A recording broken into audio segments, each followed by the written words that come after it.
the run. Thanks. So yeah, sorry, I'm BBC, and this is the True Pacifist Glitchless ending. I guess when we're ready, we'll do a 3, 2, 1 countdown. So 3, 2, 1, go.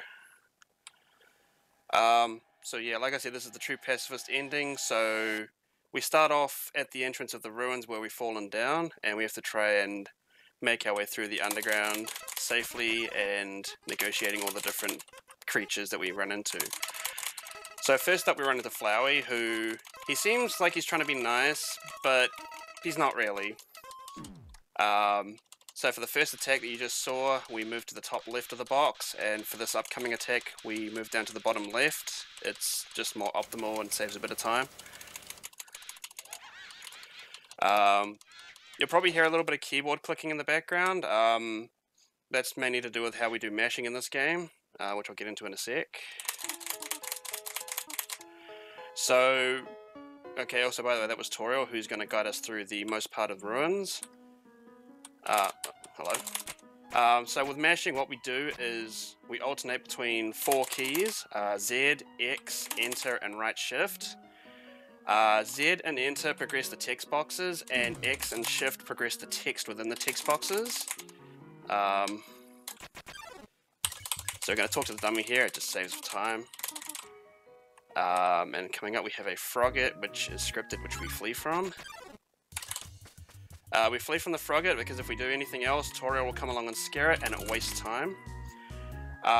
So what I'm doing with my mashing is what we call piano mashing, which is rotating between Z, X, Enter, and Shift in a circular motion, which is one of the more efficient ways to do mashing in this game. Coming up to probably the scariest part of the run. So because this is glitchless, we do have a few different mechanics coming up. The first one, which I'll explain a bit more in the next room, is we have to grind 4 encounters so we can get enough gold to buy an item we call the Spider Donut. And the reason we do that, is it comes up later on in the run, and I'll cover that more in detail then. So this room now is where we get our first encounter. We just have to get a phone call from Toriel. Okay, that wasn't intentional.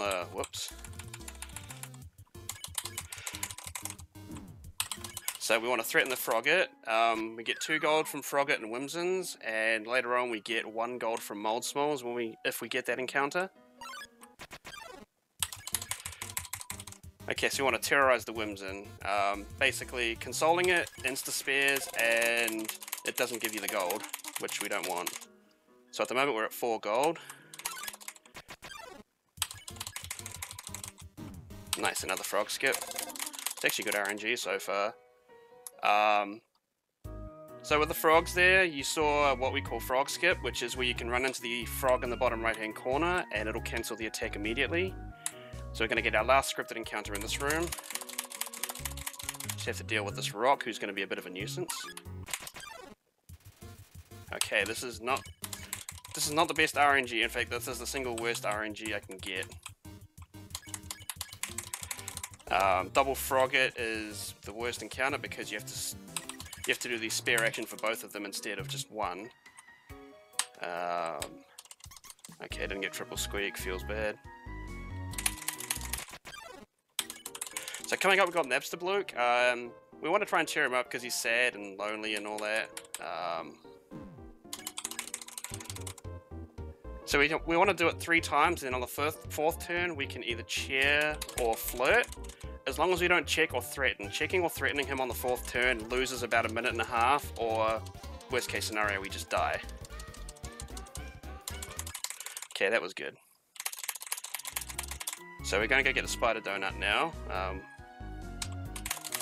Yep, we got the donut. That's one of the important items of this category. Without it, we would lose a lot of time in Hotland. Okay, that was unfortunate. Right on the last pixel as well. So you notice that the music's a little bit quieter. If we get an encounter on the room transition, we get a decrease in the music volume for the next few rooms. Also, what you just saw me picking up was the Faded Ribbon, which is the second major mechanic we have in this run. So because we don't... Like, basically, there's a boss in core that we call Metaton. Because we don't get to skip him later on because we don't have the item we need to, we have to do a different mechanic to beat him as fast as we can.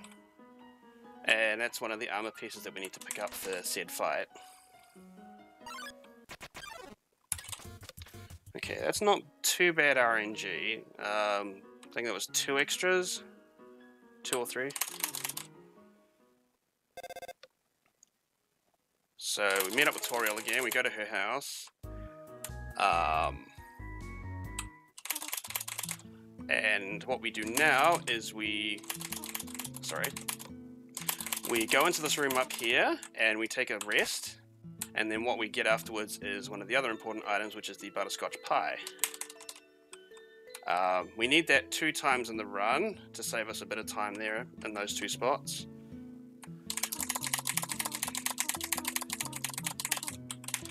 Okay, that's not too bad. So coming up to the tutorial fight, let's go a little bit about the mechanics. Try that again. I'll just go over a little bit of the mechanics beforehand. So we want to try and get what we call the hand attacks. They have the same principle as the frog skips, which is if you run into the hands, it cancels the attack animation immediately. Hopefully Toriel's kind and I can get the 8 cancel set up.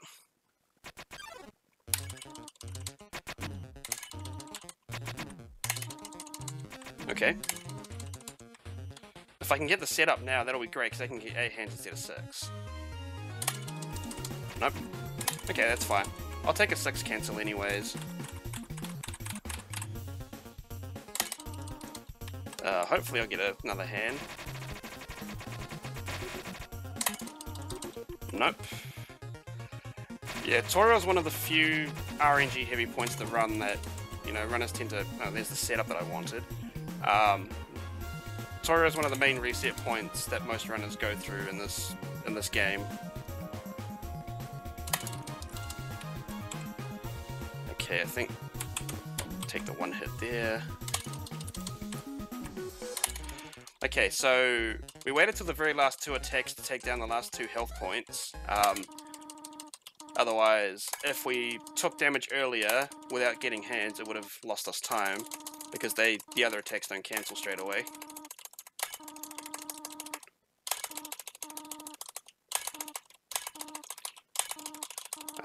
When we go down to 2 HP, the attacks automatically stop regardless. So now we deal with this unskippable text.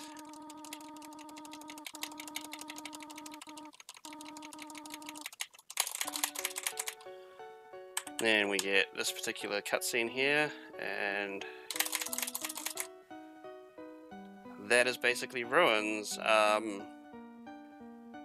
a bad time. 8:05, that's not too bad. Normally, for a good ruins, you're looking at around 7:40 to 8 minutes, so it's not too far off, but it wasn't the best ruins either.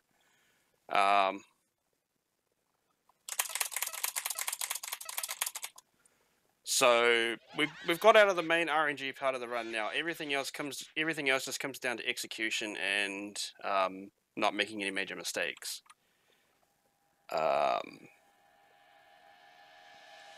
Yeah.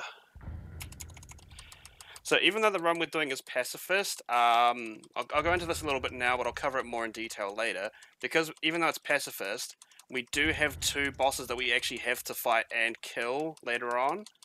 But because of how the in-game save mechanics work, basically we don't actually have it counted against us. So the game thinks that because we saved before we did those 2 boss fights, that we didn't actually kill them, so we can still carry on with the pacifist ending. So we're just starting to get into the outskirts of Snowdin now, where we're gonna meet up with Sans in a little bit on the bridge.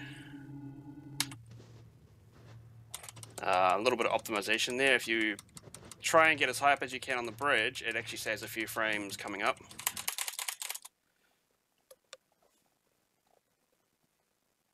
Okay, and apparently my sprite just moved up on its own. That's weird. Never seen that before.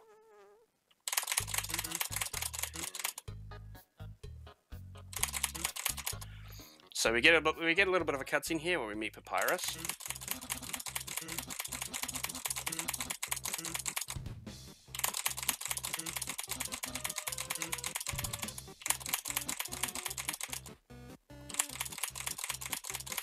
And coming up is the first item change of the run, so we're swapping out the stick for the tough glove. So we're doing a little bit of item management here. Okay, that's fine, I can save. Okay. Because one of the major things with this run is item management and remembering what position your items are in, because if you consume or use the wrong item at the wrong time, it basically kills a lot of time on the run. Spider Donut, for example, would probably lose me about 3 or 4 minutes, I think. I don't actually remember how long the fight is for that particular boss. So we just negotiate through these next few rooms without anything major. Coming up, we got Doggo. Throw the stick, and we spare next in. So with the Greater Snowdin area that we're covering now, most of the encounters we have will be part of the dog squad. So you just saw Doggo now. There's a few more coming up. And there's also some puzzles we have to negotiate. Although, not terribly difficult, mind you. Although this one might be a bit tricky. Yeah, there we go, first try. There's an ice cream guy. Unfortunately, we don't have to visit him at all with this run. Okay. Can I move properly?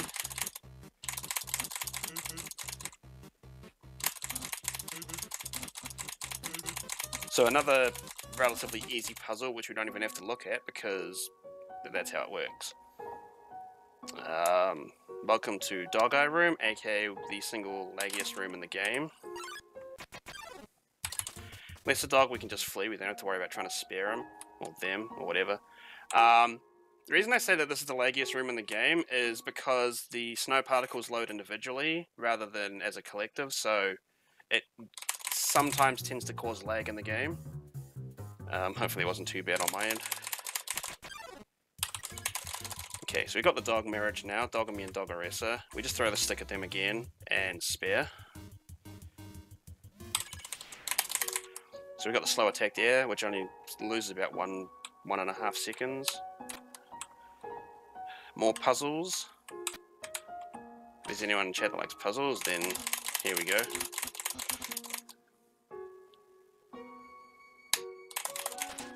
That was good.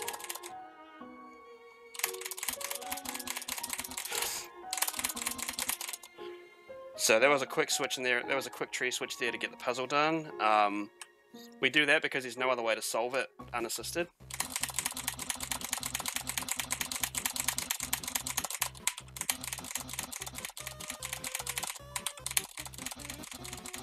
Okay, that was a little bit sloppy there. So we have color puzzle here, which we just skip through. We just say we don't understand it twice, and Papyrus just gives up and walks off. Okay, coming up is ice puzzle, and I've got to remember not to do the skip here. So this is what we call cinnamon swirl, because we basically... yep, there we go. Yeah. So normally in any percent categories, we do a different type of movement, and we get to the top right corner on a certain pixel, and we can proceed down and right onto the switch to basically glitch our way straight across. Also, a nice lesser dog on Frisk's head there. This is the true pacifist route, so we do the neutral ending first, and then we have to backtrack and do a few extra things and get the pacifist ending. No dog skip, feels bad. This RNG hasn't been too great, so... I don't know, I want to say I might get a low 15, like sub 15-10 into Snowdin, we'll see. Manuring wasn't bad, but encounters were kind of iffy. More cutscenes here. I don't know about you guys, but I really think that dog at the top right's looking like the most dangerous thing there. Gotta watch out for that.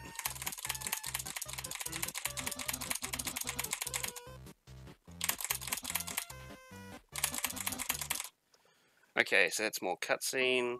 So as soon as we go to Snowdin, we go to one of the vendors where we pick up our next item, which is the manly bandana.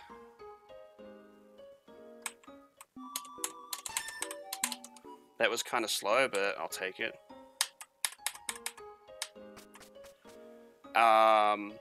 So that's the second of 5 armor pieces we need.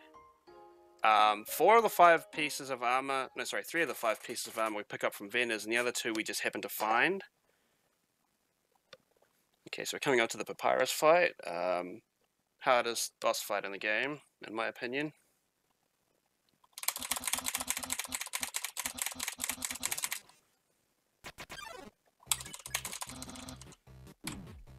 Oh no, I'm getting hit by the bones. Whatever will I do? I'm still getting hit by the bones. Somebody please help. Oh no, I died. Oh, and I didn't die, but I got down to 1 HP.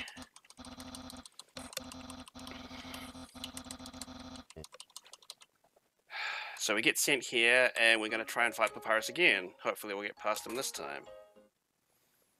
If not, well, I'm going to have to try... I'll probably just try the same thing again and see if it'll work, because you know what they say.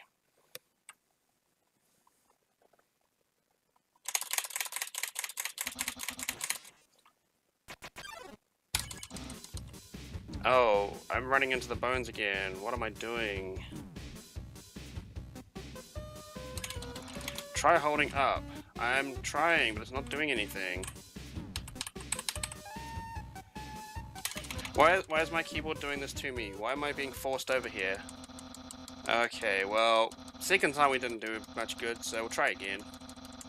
Maybe third time's the charm, as they say.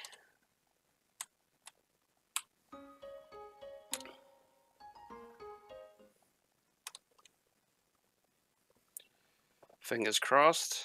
Hopefully this time will work.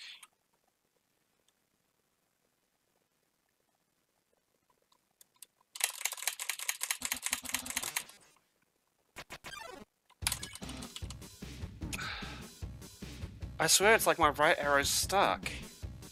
I don't understand. I can only move to the right. I can't move anywhere else. Oh, now it'll let me move left. Okay. Well, that didn't go to plan. Well, what's the saying? 4th time's a charm?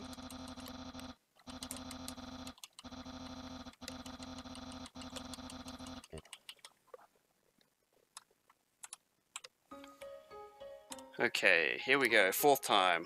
Let's see if we can get past him.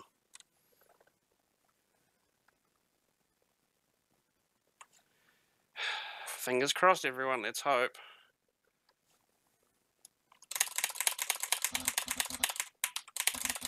Okay, we beat Papyrus. Yes.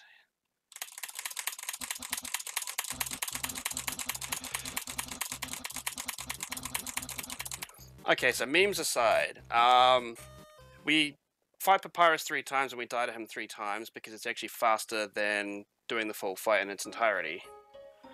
It saves roughly 1.5 minutes as opposed to doing the whole fight. And now we get to go and hang out with Papyrus, because that's how it works. One of the 3 requirements of the pacifist route is to hang out with Papyrus.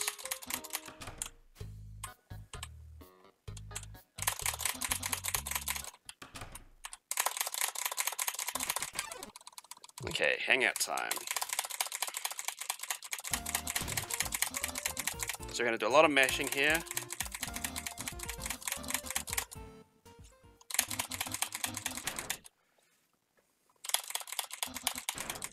Oh, our friendship power is growing. Nice. Cool dude.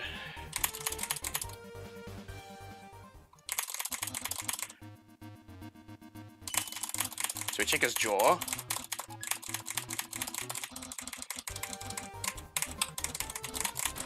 Okay, it was a bit slow, but we got spaghetti skip. So what that does there, if we eat the spaghetti, we get some unskippable text, which actually takes a little bit longer to go through than skipping it. I'm sure the spaghetti would have tasted good, but unfortunately, we don't have the time for it. Gotta go fast.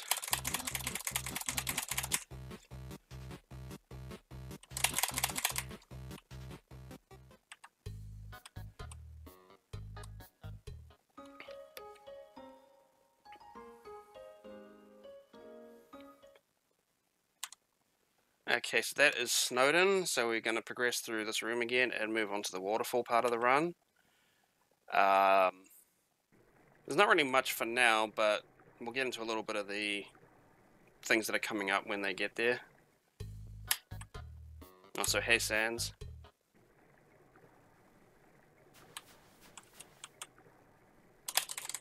Okay, so we've got the old tutu. That's one of the two armor pieces that we randomly stumble upon. The other one being the stained apron, which comes up later in Hotland. We get this cutscene.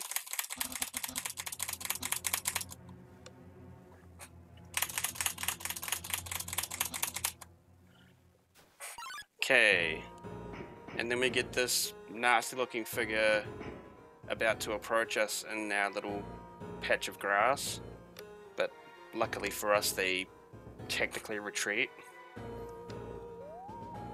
To be fair, I wouldn't blame them.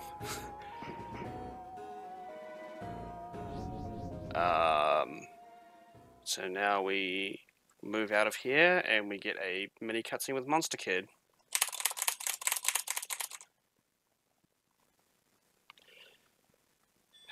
Coming up with the flower puzzles, which are probably the single bane of my existence, unless they actually want to work right for me here.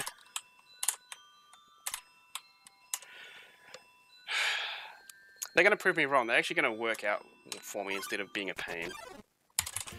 Flee Aaron because we don't have time for you.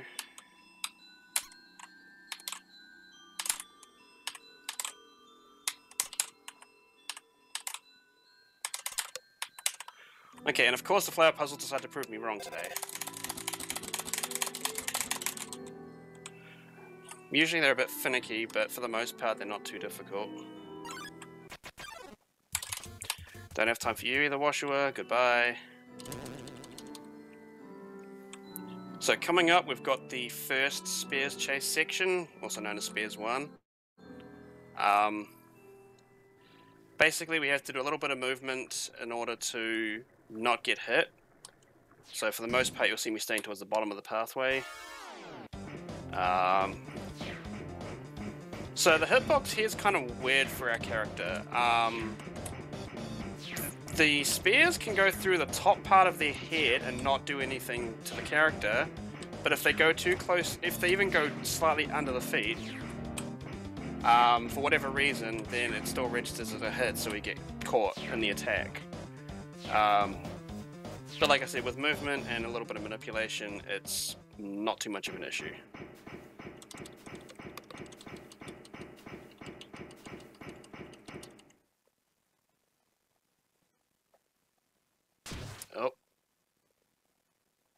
Oh, it's Monster Kid again. Also, that looks like it hurts a lot. I mean, you're getting basically grabbed by the side of your head / eye area. That's not too pleasant. Well, it doesn't look too pleasant, I mean.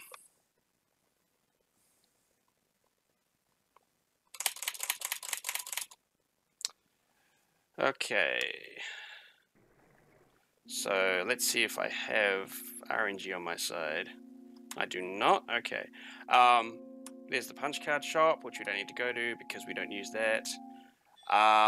So, in the room that I was in just before, well, the room I was in 2 rooms before, if I progress to the room I was just in, if I remember correctly, there is a 1 in 100 chance that we get what we call the Gaster hallway.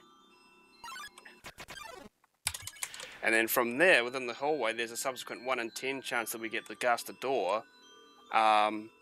In which, if that had happened, obviously, one of the traditions we have is that we have to actually go in and investigate, because it's so rare that we actually get it. So coming up, we've got Onion-san, who is a really friendly onion-looking squid. with really weird facial expressions apparently.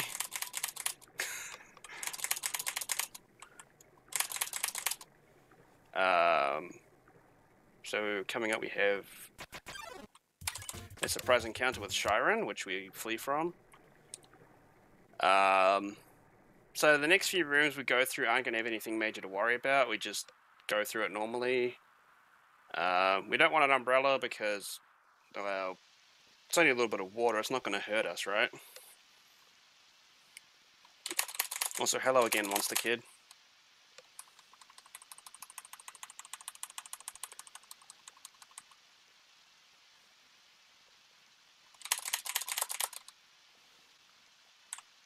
So, a little bit of trivia for that last room back there. If we were doing any percent with the punch card, there is a skip we can do with Monster Kid, but there is also a risk with that skip, and that if we mash the text away too early, we can actually soft lock.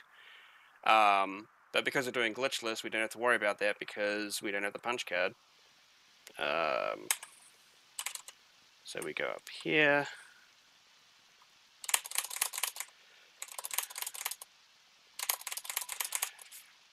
I've always wondered if he actually has shoulders, like he says, because he doesn't have arms, or it, I should say. I don't know if it's a male or female.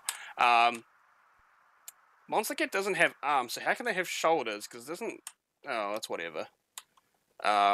So coming up, we have the second Spears Chase, also called Spears 2.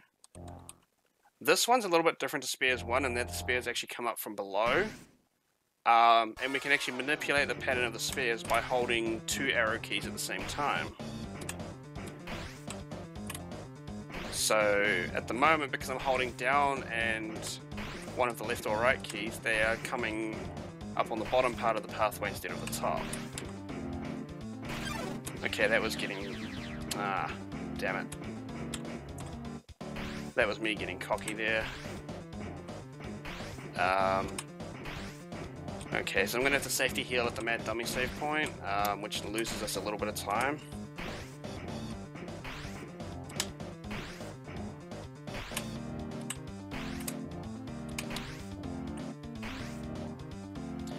It's unfortunate, but unfortunately that's what I get for being cocky.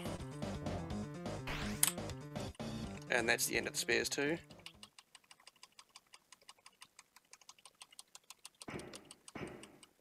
And, oh look, it's the same person or monster or whatever that's been chasing us throughout this entire section.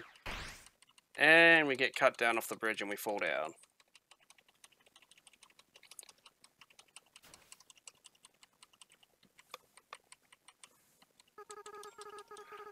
Yeah, I suppose that makes sense. You could probably have shoulders without arms. I mean, I don't know. I mean, human anatomy is not really my specialty subject, so yeah, I'll just go with that.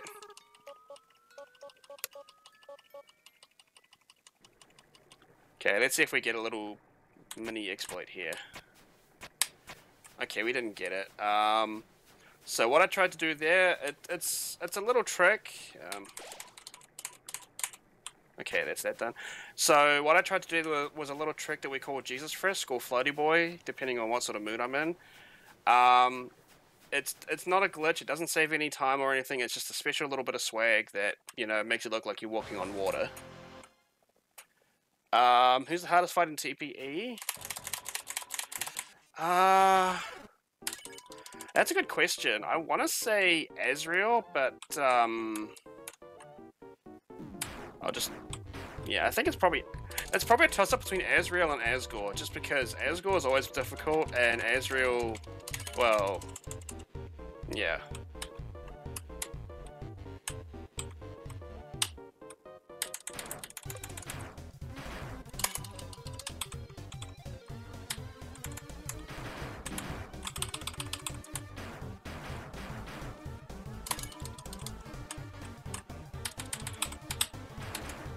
Let's see if I can get 5 cycle here, hopefully.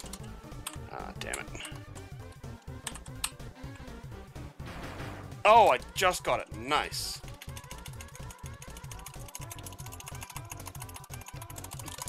Okay, so that was a super close 5 cycle. So the cotton balls that we were getting flung at us, we had to try and hit the dummy with in order to progress the fight to the second phase. With these missiles, we don't have to worry about hitting the dummy with them because it doesn't do any more damage.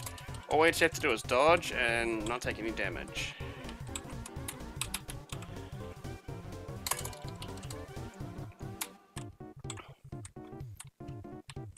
Also a little bit of catchy music here for you.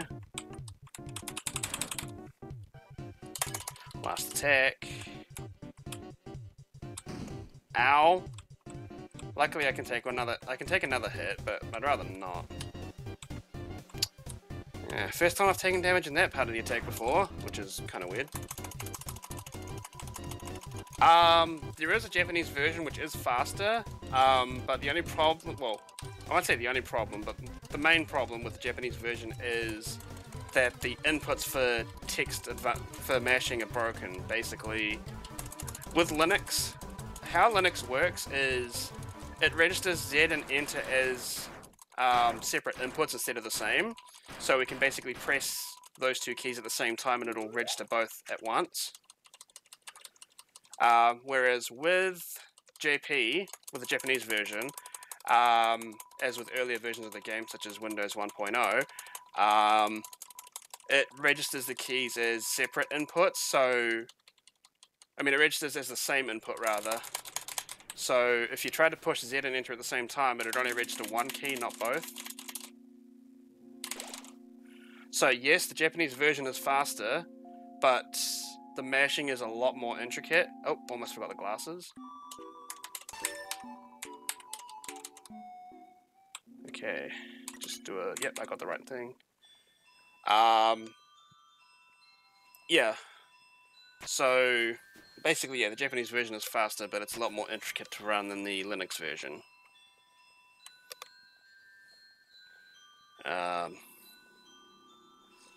Yeah, so we navigate this room without looking at the lights because we already know the path. This room we use the lanterns to help us because it gets dark really quick. Also coming up is one of the best characters of the game, which hopefully a few of you might recognize. Hoi! It's Timmy. Yeah, ow, okay, can I move?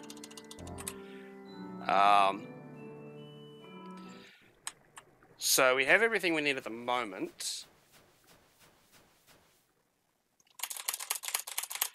I mean, there are a few people that run the Japanese version that have actually got a decent technique for mashing. Unfortunately, it is also relatively difficult to maintain because of how inputs work in that version.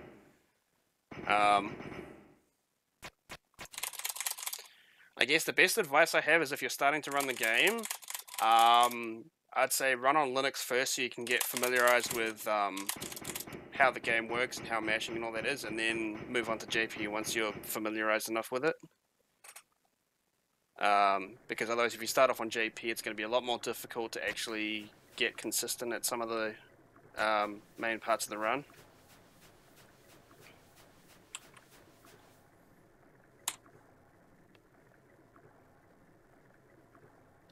Yeah, basically slower. It's basically what it is. You have to... It's mainly execution in this run. You know, there's no... Well, there's a few things we can do, which, you know... I'll get through this little cutscene first. There's a few things we still get to do, but that's primarily because we don't normally get to showcase them because we either skip or... well, yeah, primarily we skip them, so we don't really get to see them that much in most of the other categories. So coming up we have Undertale. A little bit nervous here because I haven't done this fight on glitchless in a while, but